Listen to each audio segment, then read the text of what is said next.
नमस्कार, news headquarter में आपका स्वागत है। मैं हूं विकास भदौरिया। अगले आधे घंटे में हम आपको देश दुनिया की तमाम महत्वपूर्ण खबरें दिखाएंगे और ये खबरें 1 मिनट के भीतर ही होंगी। तो चलिए पहली खबर का रुख कर लेते हैं। पहली खबर देश की सुरक्षा से जुड़ी हुई है। प्रधानमंत्री नरेंद्र मोदी ने आज नौसेना के 3 युद्धपोतों को देश को समर्पित किया। ये 3 युद्धपोत भारत में बने हैं और भारत की समुद्री सुरक्षा में एक बड़ी छलांग की तरह देखे जा रहे हैं। खास बात यह है कि ये भारत में ही तैयार किए गए हैं। इन 3 युद्धपोतों के साथ नौसेना की ताकत काफी बड़ी हो गई है। प्रधानमंत्री ने गुरुवार को आईएनएस सूरत, आईएनएस नीलगिरी और आईएनएस बागशीर का उद्घाटन किया और इन्हें नौसेना को सौंप दिया। ये पहली बार हो रहा है जब एक डिस्ट्रॉयर, एक फ्रिगेट और एक सबमरीन तीनों को एक साथ कमीशन किया जा रहा है। आईएनएस सूरत दुनिया का सबसे बड़ा और उन्नत डिस्ट्रॉयर है और P-15B गाइडेड मिसाइल प्रोजेक्ट का चौथा और अंतिम जहाज है। INS Nilgiri P-17A stealth frigate project का पहला जहाज है और भारत की नौसेना डिजाइन क्षमता का प्रमाण है। INS Vagsheer P-75 scorpion project की 6ठी पनडुब्बी है। भारत की पनडुब्बी निर्माण क्षमता का ये नया प्रमाण है। इंडियन ओशन रीजन में भारत की बढ़ती ताकत का भी यह प्रमाण है। प्रधानमंत्री मोदी ने आज नवी मुंबई के खारघर में इस्कॉन मंदिर का भी उद्घाटन किया। ये एशिया का सबसे बड़ा इस्कॉन मंदिर है। मुंबई में 6ठा मंदिर है। 9 एकड़ के परिसर में ये मंदिर बनाया गया है। इस्कॉन के सुंदर और भव्य मंदिर में प्रधानमंत्री का शंख गूंजा तो सब उल्लास से भर उठे। इस अवसर पर प्रधानमंत्री ने भारत की महान धार्मिक और आध्यात्मिक परंपरा को याद किया। इसका जो स्वरूप है उसमें अध्यात्म और ज्ञान की संपूर्ण परंपरा के दर्शन होते हैं। प्रधानमंत्री ने इस मंदिर में पूजा भी की। ये 9 एकड़ में फैला मंदिर है जिसमें कई देवी देवताओं की मूर्तियां हैं। इसके अलावा एक वैदिक शिक्षा केंद्र भी है, एक प्रेक्षागृह और एक उपचार केंद्र है। प्रधानमंत्री ने कहा कि भारत एक भावना का नाम है। हर भक्त को दिशा दिखाता रहता है। ये श्रील प्रभुपाद स्वामी के विचारों का सूत्र है। भारत में इस्कॉन का काम श्रद्धा के अलावा सेवा के क्षेत्र में भी है। ये भारत की बहुसांस्कृतिक परंपरा का हिस्सा है। और अब बात भारत की सबसे पुरानी राजनीतिक पार्टी यानी कि कांग्रेस की। कांग्रेस का अब पता बदल गया है। आज दिल्ली में कांग्रेस ने अपने नए दफ्तर का उद्घाटन किया। इस मौके पर राहुल गांधी ने कहा कि कांग्रेस बीजेपी, आरएसएस और इंडियन स्टेट से विचारधारा की लड़ाई लड़ रही है। इसको लेकर बीजेपी राहुल गांधी पर हमलावर हो गई है। इंदिरा भवन 9A कोटला रोड अब कांग्रेस मुख्यालय का ये नया पता है। बुधवार को सोनिया गांधी, राहुल गांधी, मल्लिकार्जुन खड़गे सहित कई नेताओं की उपस्थिति में इस दफ्तर का उद्घाटन किया गया। इस मौके पर राहुल गांधी ने कहा कि कांग्रेस संघ परिवार से एक वैचारिक लड़ाई लड़ रही है। The BJP and the RSS have captured every single institution of our country. We are now fighting the BJP, the RSS and the Indian state itself. हालांकि राहुल गांधी के इस बयान पर बीजेपी ने तीखी प्रतिक्रिया जताई है। जेपी नड्डा ने कहा कि राहुल गांधी ने अपनी असलियत बता दी है। कांग्रेस इंडियन नेशन से लड़ रही है। राहुल गांधी जिस तरह से अब छोड़िए राहुल गांधी क्या उसको बोलो जाके अपनी मेंटल स्टेबिलिटी जरा जाके चेक करे। तो नए दफ्तर के उद्घाटन के साथ राहुल गांधी ने जो नया विवाद छेड़ा है, भारतीय राजनीति पर आने वाले कई दिनों तक शायद इसकी छाया बनी रहेगी। दिल्ली चुनाव से ठीक पहले अरविंद केजरीवाल और मनीष सिसोदिया की मुश्किलें बढ़ गई है। गृह मंत्रालय ने शराब घोटाले में ईडी को उन पर केस चलाने की मंजूरी दे दी। बुधवार को अरविंद केजरीवाल ने नई दिल्ली से पर्चा भरा और मनीष सिसोदिया ने जंगपुरा से। लेकिन जिस दिन ये दोनों नेता चुनाव मैदान में उतरे उस दिन उनके खिलाफ कथित शराब घोटाले में मुकदमे का रास्ता भी खुल गया। गृह मंत्रालय ने ईडी को उनके खिलाफ मुकदमा चलाने की इजाजत दे दी। हालांकि सिसोदिया ने एनडीटीवी से कहा कि ऐसे मुकदमे चलते रहते हैं। ये तो सब इनका चलता रहेगा। ये तो रोज के केस हैं। तो फुल स्टॉप कॉमा में भी एफआईआर होती हैं, तो क्या दिक्कत है। दरअसल ये मामला शराब घोटाले में मनी लॉन्ड्रिंग के आरोप से जुड़ा है। नवंबर 2024 में सुप्रीम कोर्ट ने एक आदेश में कहा था कि किसी भी पब्लिक सर्वेंट के खिलाफ मुकदमा चलाने के लिए अथॉरिटी से इजाजत लेनी होगी।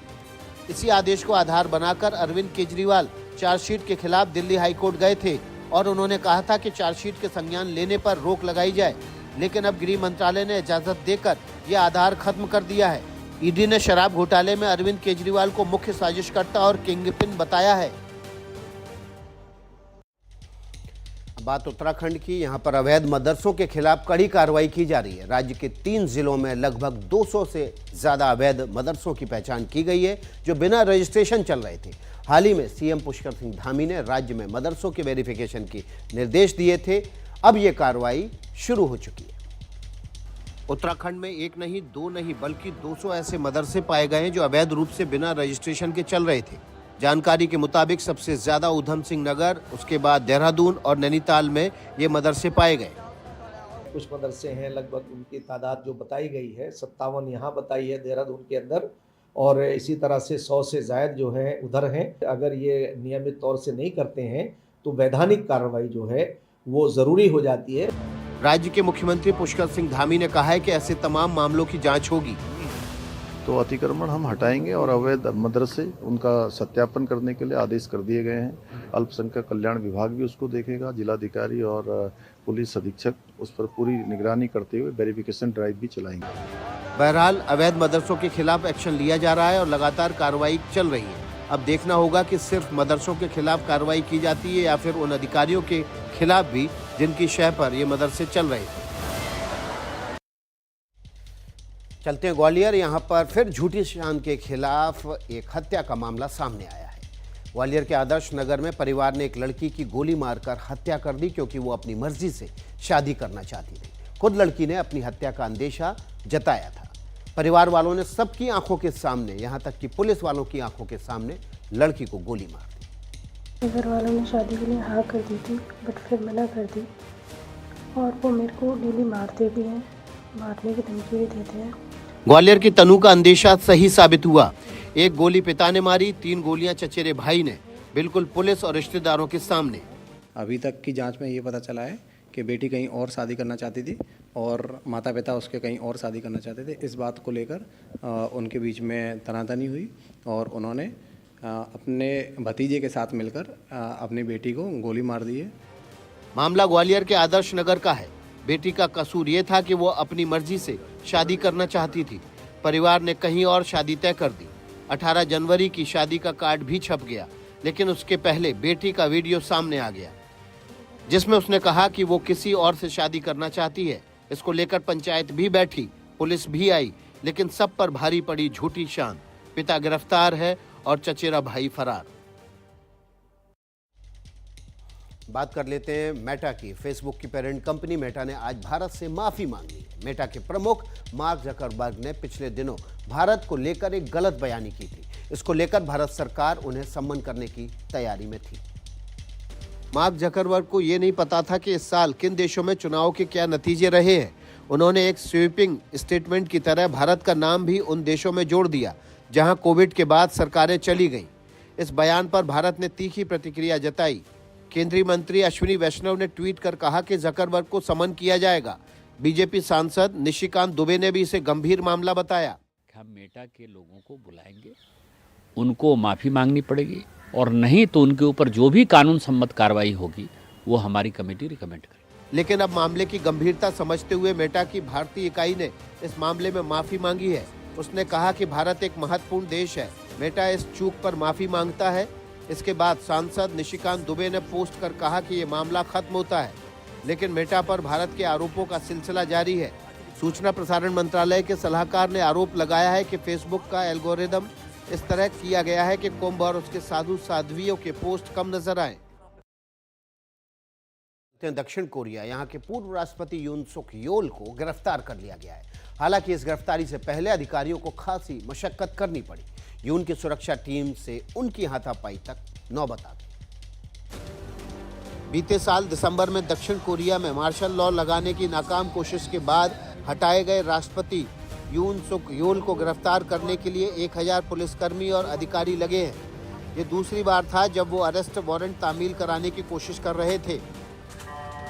बुधवार को भी जब वे महल में जाने की कोशिश कर रहे थे, तब यून की लीगल टीम और उनकी पार्टी के सांसदों ने अधिकारियों का रास्ता रोकना चाहा। करीब 1 घंटे तक महल के फाटक पर यह टकराव चलता रहा। दोनों पक्षों में हाथापाई की नौबत आई। पुलिस कर्मियों को भीतर जाने के लिए तार काटना पड़ा।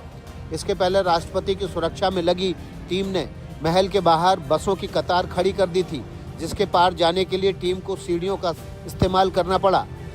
तनाव बढ़ता देख कार्यकारी उप प्रधानमंत्री को अपील करनी पड़ी कि किसी भी किस्म की हिंसा न हो।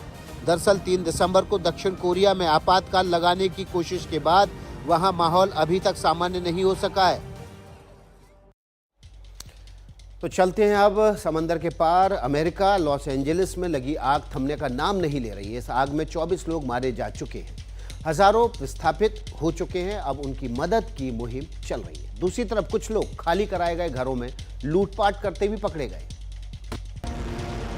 लॉस एंजलिस में हवा जैसे आग की मदद में जुटी है। वहां 7 जनवरी से भड़की आग पर अब तक काबू नहीं पाया जा सका है। इस आग की चपेट में आकर 163 वर्ग किलोमीटर का इलाका बिल्कुल खाक हो गया है। 12,000 से ज्यादा इमारतें मलबे में बदल चुकी हैं। इस आग से हुए नुकसान का पूरा अंदाजा लगाया जाना अभी बाकी है, लेकिन एक्यूवेदर नाम की एक संस्था ने अनुमान लगाया है कि कम से कम ये नुकसान 250 अरब से 275 अरब डॉलर तक का हो सकता है। करीब 1.5 लाख लोगों को घरों से बाहर सुरक्षित स्थानों पर जाने को कहा गया है। इस बीच बहुत सारे लोग विस्थापितों की मदद में लग गए हैं। उनके लिए खाने पीने की व्यवस्था से लेकर प्रार्थना तक की जा रही है। लेकिन दूसरी तरफ कुछ परेशान करने वाली खबरें भी आ रही हैं। खाली घरों में चोरी और लूटपाट के मामले सामने आए हैं। 9 लोगों को लूट के आरोप में गिरफ्तार किया गया है, जिनमें एमी अवार्ड चुराने वालों का समूह भी है। त्रासदी हमारे अच्छे पक्षों को भी सामने लाती है और बुरे पक्षों को भी। तो चलते हैं प्रयागराज, जहां कुंभ में एक महिला की बहुत चर्चा है। ये हैं हर्षा रिछारिया। वो साध्वी की भूमिका में आई, माथे पर तिलक लगाए और फूलों की माला पहने, लेकिन उनकी जिस तरह से चर्चा हो रही है उसको लेकर वो खासी नाखुश है। दरअसल पहले वो सोशल मीडिया पर बेहद सक्रिय रही। जब उनका साध्वी रूप सामने आया तो लोगों ने पुरानी पोस्ट निकाल ली और उस पर चर्चा शुरू हो। हर्षा रिछारिया खुद को साध्वी नहीं बताती। उनका कहना है कि उन्होंने बस दीक्षा ली है। एनडीटीवी से बात करते हुए उन्होंने शिकायत की कि उन्हें गलत ढंग से प्रस्तुत किया जा रहा है। मुझे ये जो स्टैम्प दे दिया गया है, टैग दे दिया गया है साध्वी का, ये बिल्कुल भी फ़िलहाल सही नहीं है, क्योंकि मैं साध्वी नहीं हूँ। ना मैंने साध्वी के लिए कोई दीक्षा ली है, ना मेरे कोई भी संस्कार हुए हैं, कुछ नहीं हुआ है। लेकिन सोशल मीडिया पर हर्षा रिछारिया के बहुत सारे वीडियो हैं। कहीं वे एंकरिंग कर रही हैं, कहीं भक्ति वाले एल्बम में अभिनय कर रही हैं। इंस्टाग्राम पर लगातार उनके वीडियो अपलोड हो रहे हैं। हर्षा रिछारिया कहती हैं कि वो एक कंटेंट क्रिएटर रही हैं, सोशल मीडिया इन्फ्लुएंसर हैं।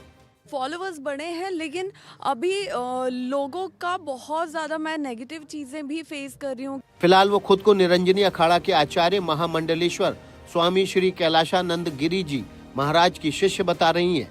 दावा कर रही हैं कि अब सोशल मीडिया से दूर रहेंगी, लेकिन अभी तक ये नजर नहीं आ रहा है। तो चलते हैं अहमदाबाद। ये पतंगों के दिन है, मकर संक्रांति के दिन अहमदाबाद का आसमान पतंगों से भरा रहा, लेकिन कम लोगों की नज़र इस बात पर है कि इन पतंगों में चीनी मांझे के इस्तेमाल से पक्षियों पर आफत आ रही है। बीते एक हफ्ते में 100 से ज़्यादा पक्षियों के घायल होने की आधिकारिक खबर है। माना जा रहा है कि ये तादाद और ज़्यादा बड़ी हो सकती है। अहमदाबाद में 4 दिन चले पतंगोत्सव में आसमान कई तरह के रंगों से भरा रहा। मकर संक्रांति तक दिखती रही तरह तरह की हैरान कर देने वाली पतंगें। लेकिन इसी एक हफ्ते में शहर के वन्यजीव देखभाल केंद्र में 100 से ज्यादा घायल पक्षी भी लाए गए। इनमें कुछ दुर्लभ और लुप्त प्राय प्रजातियों के पक्षी भी हैं। ये विदेशी मेहमान सर्दियों में भारत आते हैं। ऐसे में पक्षी प्रेमियों ने लोगों से अपील की है कि वो चीनी मांझे का इस्तेमाल न करें। उन्हें अंदेशा है कि आने वाले दिनों में ऐसे घायल पक्षियों की संख्या कुछ और बढ़ सकती है। पक्षियों के घायल होने के मामले ऐसे वक्त में सामने आए हैं जब गुजरात सरकार का करुणा अभियान चालू है। ये उत्तरायण के दौरान मांझे से घायल होने वाले पक्षियों और जानवरों को बचाने के लिए चलाया गया जागरूकता अभियान है।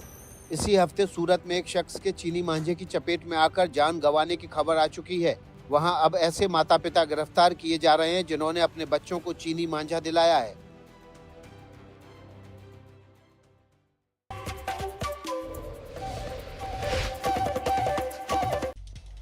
न्यूज हेडक्वार्टर में आपका एक बार फिर से स्वागत है। खबरों के सिलसिले को आगे बढ़ा लेते हैं। भारतीय महिला क्रिकेट टीम की बात कर लेते हैं। टीम ने एक बार फिर धमाका किया है। भारतीय महिला टीम ने वनडे का अपना सबसे बड़ा 435 का स्कोर बनाया है। जवाब में आयरलैंड की 131 पर ऑल आउट हो गई। इसी के साथ भारतीय महिला क्रिकेट ने अपनी जीत का भी सबसे बड़ा रिकॉर्ड बना लिया। 304 रनों से ये जीत हासिल हुई। भारतीय महिला टीम इंडिया की सुपरस्टार स्मृति मंधाना का बल्ला एक बार फिर आग उगलता रहा। स्मृति मंधाना और दिल्ली की प्रतीका रावल की जोड़ी ने पहला विकेट गिरने से पहले 160 गेंदों पर 233 रन जोड़े। इस पारी में स्मृति मंधाना ने अपने 97वें मैच में 10वां वनडे शतक लगाया। भारतीय महिला टीम 435 का स्कोर पुरुषों के वनडे टीम के 418 विकेट पर 5 से भी कहीं ज्यादा है। दुनिया में महिला क्रिकेट में यह चौथा सबसे बड़ा वनडे स्कोर है। मंधाना दुनिया की सिर्फ चौथी महिला हैं जिनके नाम 10 या 10 से ज्यादा शतक हैं। मंधाना से ज्यादा वनडे में पुरुष क्रिकेट में भी सिर्फ 7 भारतीयों के नाम वनडे में उनसे ज्यादा शतक हैं। पुरुष क्रिकेट में MS धोनी 9, KL राहुल 7, मोहम्मद अजरुद्दीन 6 के नाम भी मंधाना से कम शतक हैं। स्मृति, प्रतीका, हरमनप्रीत, शेफाली, ऋचा घोष और दीप्ति शर्मा जैसे धमाकेदार खिलाड़ियों से सजी इस टीम से अगस्त-सितंबर में होने वाले वनडे वर्ल्ड कप में अब बड़ी उम्मीदें रहेंगी। तो चलिए हैदराबाद का रुख कर लेते हैं। आजकल एक औद्योगिक प्रदर्शनी यहाँ पर चल रही है। यहाँ के 2000 स्टॉल्स में एक स्टॉल ऐसा है जहाँ जेल में बना सामान रखा गया है। अपने अपराधों की सजा काट रहे कैदियों को मुख्यधारा में लाने की ये एक अच्छी पहल है। तेलंगाना की राजधानी हैदराबाद में आजकल 84वीं अखिल भारतीय औद्योगिक प्रदर्शनी चल रही है। इस प्रदर्शनी को नुमाइश 2025 का नाम दिया गया है और यहाँ पर एक खास स्टॉल तेलंगाना के जेल विभाग ने लगाया है। इसमें जेलों में कैद लोगों के बनाए गए सामान को रखा गया है। इस पहल का उद्देश्य कैदियों के कौशल को उजागर करने, हस्तशिल्प को बढ़ावा देने और सजा भोग रहे कैदियों की पुनर्वास प्रक्रिया का समर्थन करना है। नुमाइश में डोरमेट, कालीन, बेडशीट, तौलिए, नैपकिन जैसे कैदियों की बनाई गई चीजें रखी हैं। साथ ही ऑर्गेनिक सब्जी और नर्सरी के पौधे भी प्रदर्शनी में लगाए गए हैं। प्रदर्शनी में आने वाले लोग कैदियों को समाज की मुख्यधारा में शामिल करने की इस पहल की हौसला अफजाई कर रहे हैं। All India industrial exhibition society की ये प्रदर्शनी 45 दिन चलेगी। पहले 1 जनवरी से 15 फरवरी तक लगने वाली थी, लेकिन पूर्व प्रधानमंत्री मनमोहन सिंह के निधन के बाद 7 दिन के शोक के कारण ये 3 जनवरी को शुरू हुई और 17 फरवरी तक चलेगी। Hello, Moto. Motorola, India's leading 5G smartphone brand. तो वक्त है Motorola video of the day का।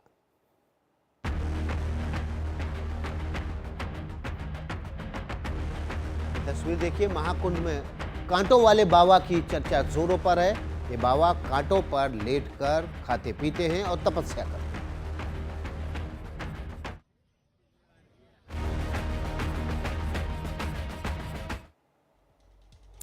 मेरे साथ न्यूज हेडक्वार्टर में इतना ही। आगे खबरों का सिलसिला देख लिया अखिलेश शर्मा के साथ। कर फिल्म मुलाकात।